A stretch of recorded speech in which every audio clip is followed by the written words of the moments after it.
चांदीचे देव ना फार काळे झाले होते, त्यामुळे कोलगेट पेस्टने मी स्वच्छ करते पहा. फारच काळे झाले आहेत देव. बोरचं पाणी वापरल्यामुळे असं होतं.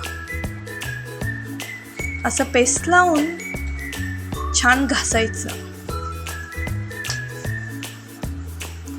म्हणजे ना काळसरपणा जाऊन देव फारच स्वच्छ दिसतात.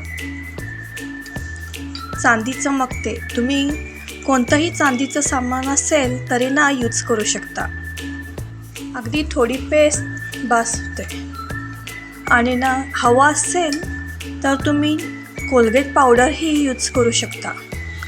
पहा ना किती काळसरपणा निघतोय. हात काळा झाला आहे पूर्ण माझा.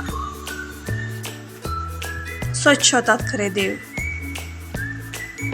नंतर स्वच्छ पाण्याने धुवून टॉवेलने पुसून घ्यायचं, म्हणजे फार सुंदर दिसतात. पहा ना किती स्वच्छ झालेत देव.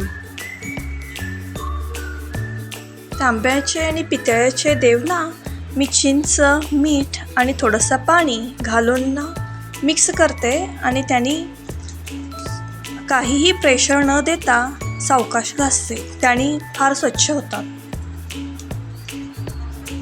पहा ना फक्त घासल्यानंतरच किती लख्ख स्वच्छ दिसत आहेत. आठवड्यातून एकदा असं केलं तरी बास आहे. अशाच प्रकारे आम्ही पितळेची, तांब्याची मोठमोठी भांडीही घासतो. ती स्वच्छ दिसत आहे पहा.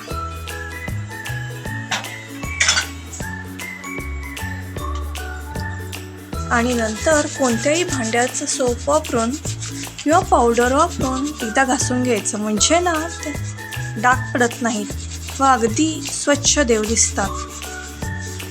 आणि प्रत्येक वेळेस ना देव पुसूनच ठेवायचं. पहा ना किती स्वच्छ आणि चमकदार दिसत आहेत. व्हिडिओ आवडला तर लाईक, कमेंट, शेअर करा. धन्यवाद.